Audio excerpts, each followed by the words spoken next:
Hai guys, kembali lagi bersama gua di Saka yang review. By the way, apa kabar kalian semua? Mudah-mudahan baik-baik aja.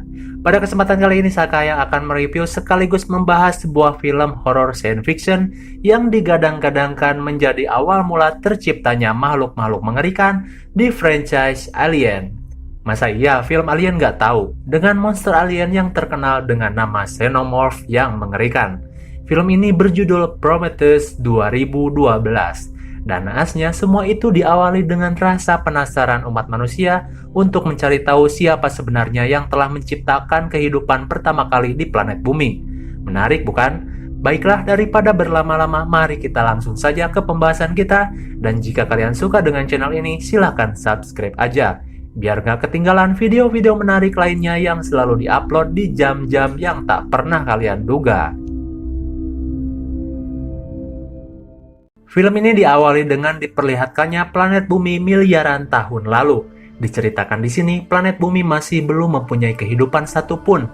Terlihat air dan pegunungan yang begitu jernih dan indah, belum terjamah sedikit pun. Lalu muncullah pesawat luar angkasa yang begitu besar dan sepertinya meninggalkan satu anggotanya untuk tinggal di planet bumi.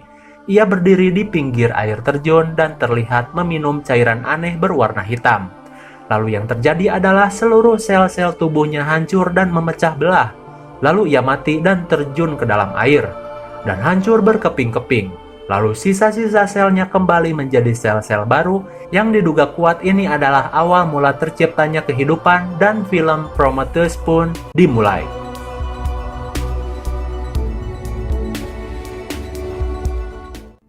Kemudian cerita beralih ke beberapa miliar tahun kemudian. Tepatnya di tahun 2091, di mana terlihat para ilmuwan dan arkeolog tengah mencari artefak-artefak kuno, dan Elizabeth Shaw menemukan sebuah gambar-gambar di dinding.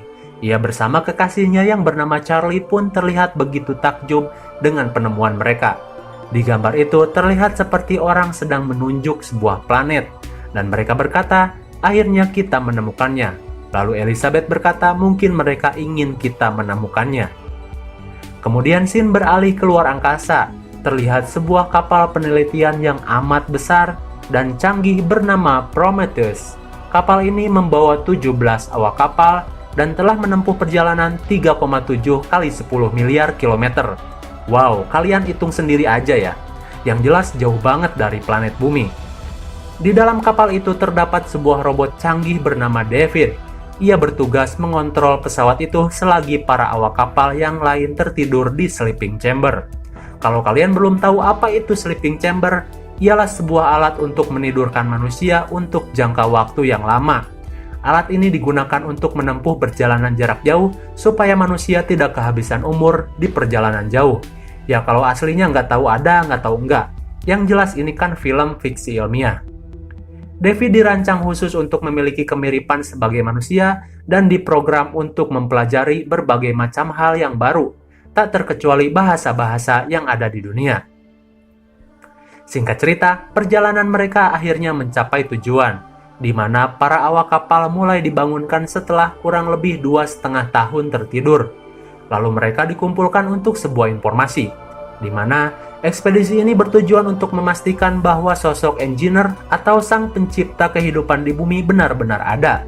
Dan berdasarkan artefak-artefak yang ditemukan di penjuru dunia, semua lukisan itu mengarah kepada satu planet, yaitu planet yang akan mereka tuju. Dan setelah diteliti dari kejauhan, planet itu memiliki tekstur dan atmosfer yang hampir mirip dengan planet bumi. Kemudian diperlihatkan seorang kakek tua. Ia adalah pemilik perusahaan Wayland yang telah mendanai ekspedisi tersebut. Lalu mereka pun memasuki atmosfer planet tersebut dan akan mendarat di sana. Terlihat keadaan alam yang luar biasa, gunung-gunung yang menjulang tinggi sampai-sampai membuat gunung Everest seperti bukit kecil saja. Lalu mereka melihat sebuah lintasan panjang dan mereka yakin itu tidak dibuat secara alami, atau dengan kata lain, jalan panjang itu sengaja dibuat untuk pesawat. Pikir mereka semakin yakin bahwa di planet ini ada kehidupan lain. Lalu mereka pun mendarat dengan mulus. Para ekspeditor pun termasuk Dr. Elizabeth dan juga Charlie bersiap untuk mengeksplorasi sebuah bangunan yang mirip dengan kubah. Dan karena di luar kadar karbon lebih banyak dibandingkan oksigen, Jadi mereka harus menggunakan baju khusus karena apa? Karena tanpa itu sama saja kita bernapas di depan knalpot mobil. Mereka pun berangkat dan Charlie mengucap ini adalah langkah kecil untuk umat manusia, meski kita tidak tahu apa yang ada di dalam sana. Mereka pun melaju menggunakan rover dan bis yang mirip dengan bis Power Ranger. Sesampainya di sana, mereka melihat bahwa ruangan itu berongga dan memiliki banyak lorong yang akan membuatnya tersesat. Maka salah satu ilmuwan lain mengeluarkan sebuah alat untuk memetakan setiap lorong yang akan mereka lewati. Canggih sekali. Kemudian, mereka sampai di sebuah lorong yang basah seperti air yang menetes dari langit. Lalu kadar oksigen di sana anehnya menunjang kehidupan. Jadi si Charlie ST-12 pun memberanikan diri untuk membuka helmnya dan ternyata benar. Di sana mereka bisa bernapas seperti biasa. Keyakinan mereka bertambah bahwasanya di sini ada kehidupan. Setelah beberapa waktu mereka menelusuri lorong-lorong di sana, masih belum nampak adanya kehidupan lain. Hingga si David, robot canggih yang mirip manusia itu menemukan sebuah tulisan yang aneh yang terukir di dinding dengan cairan hijau yang aneh. Karena David dirancang untuk hal itu, ia pun tiba-tiba mengetahui cara mengaktifkan tulisan tersebut menggunakan cairan yang tadi. Dan muncullah sebuah hologram canggih yang menampakkan para penghuni tempat ini. Terlihat mereka seperti berlari dari kejaran sesuatu. Elizabeth dan kawan-kawan pun mengikuti kemana berakhirnya hologram tersebut. Dan mereka dituntun kepada sebuah pintu yang besar, dan di sana terdapat mayat raksasa bentuknya seperti manusia namun terlihat aneh. Kemudian, salah satu temannya pun memilih untuk kembali ke pesawat karena ia merasa ngeri dengan apa yang mereka temukan. Ia pun mengajak satu rekannya untuk ikut pulang. Meskipun sudah dilarang untuk berpisah, mereka pun tetap pergi. Kemudian Elizabeth menyuruh rekannya yang lain untuk mengecek kadar karbon yang ada di tubuh mayat tersebut guna mengetahui berapa lama makhluk ini sudah mati. Dan terlihat makhluk ini sudah mati sekitar 2000 tahun yang lalu. Berarti kejadian hologram tadi sekitar 2000 tahun yang lalu. Kemudian, sekali lagi si David mampu membuka pintu tersebut dan terlihat potongan kepala makhluk tersebut. Lalu anehnya di dalam ruangan itu mempunyai keadaan udara yang berbeda dari yang di luar, sehingga kepala tersebut tidak membusuk. Elizabeth pun berencana membawa kepala tersebut untuk diteliti. Dan mereka yang lain terkesima dengan apa yang ada di dalam ruangan itu. Terlihat banyak sekali guci-guci aneh dan patung raksasa yang mirip dengan manusia. Lalu di tanahnya pun terlihat seperti cacing yang mirip dengan cacing yang ada di bumi. Mereka yakin mungkin itu adalah nenek moyang mereka. Dan jika kalian jeli di sini, kalian akan menemukan ukiran di tembok mirip dengan bentuk alien xenomorph. Semakin menarik aja ya. Kemudian ketika mereka sedang asik memperhatikan lukisan-lukisan di tembok, mereka pun dikagetkan dengan perubahan temperatur dan udara di dalam sana, yang menyebabkan lukisan memudar. Ternyata di luar sedang terjadi badai. Dan mereka diperintahkan untuk segera pergi dari tempat itu karena badai ini bercampur dengan kerikil tajam yang akan mengoyak baju yang mereka gunakan.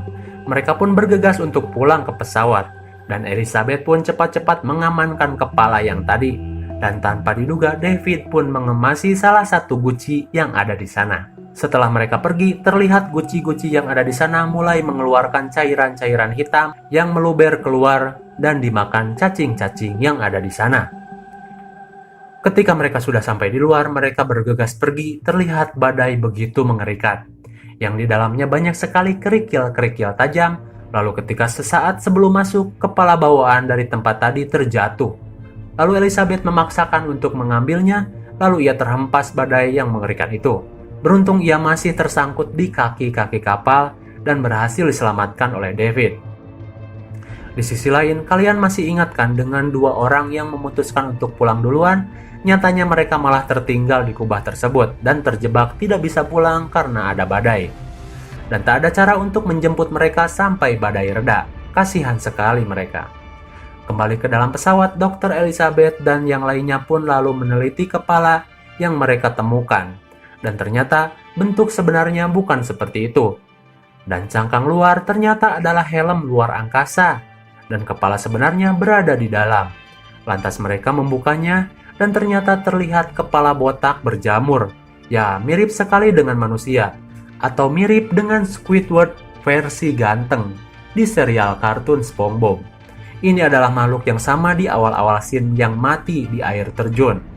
Lalu mereka menggunakan alat canggih untuk meningkatkan hormon atau apalah, yang jelas itu membuat perubahan pada struktur kulit kepala itu. Namun lama-lama matanya terbuka dan seperti akan pecah. Dan mereka pun langsung mengkarantina kepala itu, dan benar saja kepala itu pecah. Lalu Elizabeth pun mengambil sampel DNA untuk diteliti apakah cocok dengan DNA manusia. Dan ternyata DNA makhluk itu dan DNA manusia sangatlah cocok. Dan itu mengagetkan mereka. Ternyata benar makhluk inilah yang memulai pembentukan kehidupan manusia di planet bumi. Versi science fiction, jangan baper oke? Cuman film. Dan di sisi lain, selagi Dr. Elizabeth meneliti makhluk itu, David pun membongkar isi guci tersebut dan terlihat seperti botol kaca dengan cairan berlendir. Di dalam botol itu terdapat cairan hitam yang terdapat banyak sekali mikroorganisme. Lalu David berkata, hal besar selalu berawal dari hal yang kecil. Dan ini pelajaran buat kalian, jangan buang-buang sesuatu ke kloset. Kali aja itu cairan cikal bakal presiden atau orang penting lainnya. Lalu karena David dirancang untuk terus belajar, maka nalurinya menuntunnya untuk mencoba mengembangkan cairan itu dengan cara memasukkan cairan itu ke dalam minuman yang akan diberikan kepada Charlie. Namun sebelumnya mereka berbincang-bincang tentang the creation atau penciptaan. Kenapa Tuhan menciptakan manusia dan kenapa manusia menciptakan robot? Lalu Charlie menjawab karena sambil mabuk, ya mungkin karena mereka bisa menciptakan. Itu jawab Charlie. Lalu setetes cairan yang sudah dicampur minuman pun diminum oleh Charlie. Singkat cerita, mereka pun beristirahat. Charlie yang lagi esang pun menghampiri Elizabeth dan sedikit berbincang-bincang. Ellie menceritakan bahwasannya makhluk itu mempunyai DNA yang sama persis dengan manusia. Lalu mereka terbawa suasana. Oh ya, di sini kita tahu bahwasannya Ellie tidak bisa mempunyai anak, ya istilahnya mandul gitulah. Dan untuk menghapus kesedihan Ellie, Charlie pun mantap-mantapan dengan Elizabeth.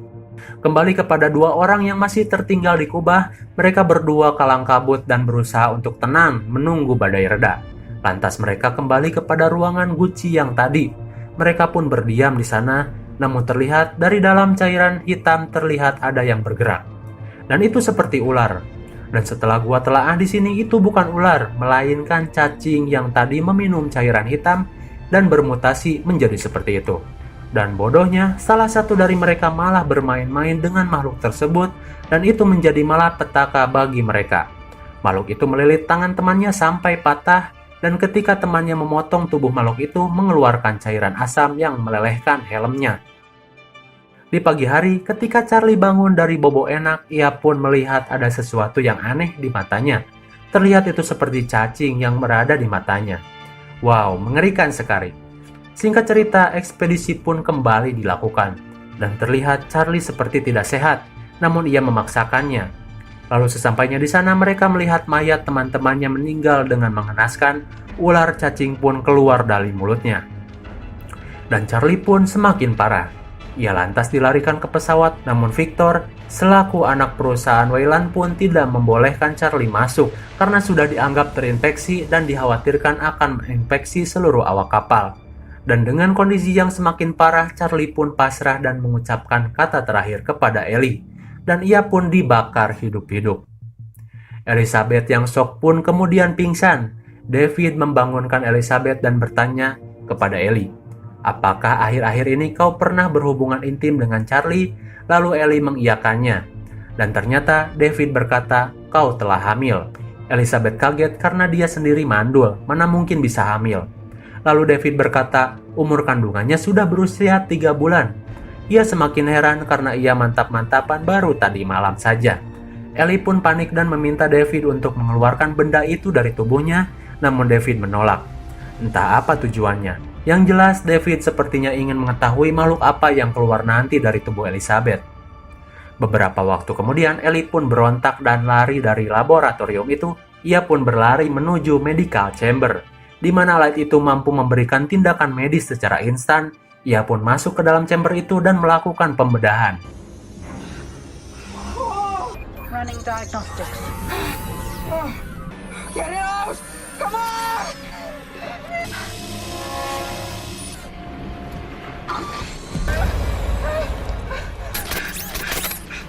Ia pun panik dan membunuh makhluk tersebut. Dengan kesakitannya, ia pun terus berjuang untuk survive. Sialan si David, manusia dibikin alat percobaan coba. Singkat cerita, Ellie pun menemukan kenyataan lainnya. Kalian masih ingat kan si kakek yang berada di hologram dulu, yang dikabarkan telah mati? Ternyata ia masih hidup. Dan ternyata maksud dan tujuan ekspedisi ini adalah untuk menemukan The Engineer, yang masih hidup dan berkomunikasi dengannya. Dan meminta untuk dirinya kembali dimudahkan kembali, karena si kakek Wayland hanya mempunyai waktu beberapa hari saja sebelum ia mati. Ya istilahnya si kakek gak mau mati dan pengen si Engineer membuatnya panjang umur. Ellie yang mengetahui keadaan itu semakin tidak percaya dengan tujuan sebenarnya. Ia pun menyarankan untuk kita semua pulang karena di sini hanya ada mara bahaya. Namun saran itu ditolak mentah-mentah. Lalu para peneliti bersama si kakek Wayland pun pergi ke kubah itu lagi. Di sana mereka menemukan kembali guci-guci aneh yang tadi, namun dengan jumlah yang begitu banyak. Dan nyatanya, ternyata kubah itu adalah pesawat, bukanlah sebuah tempat tinggal. Dan diduga tempat ini adalah tempat transit sementara dikarenakan ada sebuah bahaya yang diperlihatkan di hologram tadi. David pun menuntun Wayland ke ruangan kendali dan mereka menemukan sleeping chamber milik para engineer. David pun membuka peti itu dan engineering pun kembali bangun. David berusaha berkomunikasi dengan makhluk itu dan yang terjadi adalah kepala David malah dicopot dan dipukulkan ke arah Wayland. Wayland pun yang ingin hidup abadi pun mati di tempat itu. Dan seluruh kru dibantai makhluk tersebut. Tersisa Dr. Elizabeth yang berlari dari makhluk tersebut.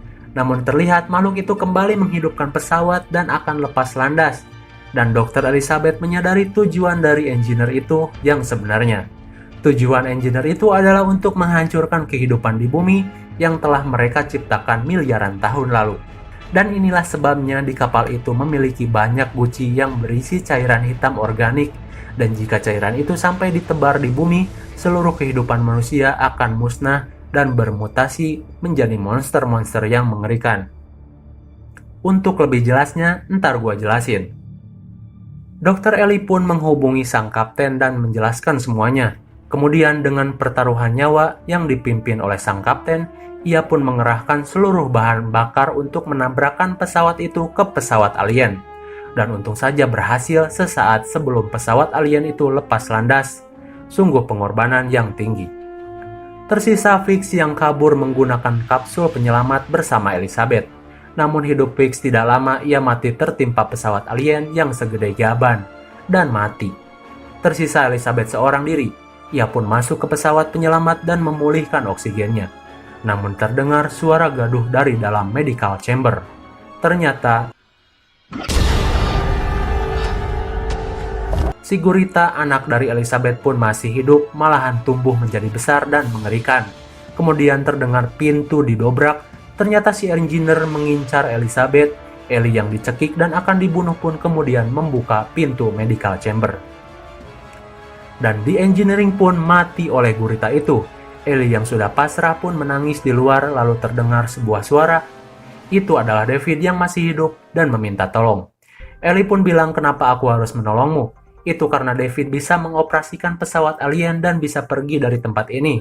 Dan katanya di planet ini terdapat banyak pesawat yang seperti itu. Lalu Ellie pun datang menghampiri David. Ia pun berbicara kepada David, aku tidak ingin pulang ke planet bumi, aku ingin pergi ke tempat di mana si engineer itu berasal. Karena Elizabeth terlanjur basah dan setidaknya ia mengetahui kenapa para engineer itu yang telah menciptakan manusia malah berubah pikiran dengan kembali ke bumi untuk memusnahkan manusia. Dan David pun menyetujuinya. Mereka berdua, David bersama Dr. Ellie pun pergi ke tempat di mana semuanya berawal dan mengirimkan transmisi di mana tidak ada yang boleh mendarat di planet ini karena di sini hanya akan ada kematian. Dr. Elizabeth Shaw melaporkan dan satu-satunya yang selamat dari pesawat Prometheus dan aku masih mencari. Lalu film pun berakhir. Wait, masih ada scene yang paling penting di akhir film. Terlihat dari perut engineer muncul makhluk yang tidak asing. Yaitu adalah bayi Xenomorph, sang alien yang mengerikan di franchise Alien. Penjelasan paling penting dari video ini akan gua upload sesaat sesudah gua upload video ini. Stay tune terus dan subscribe channel Sakahayang biar kalian dapat notifikasi penting untuk video-video selanjutnya. See you on next video.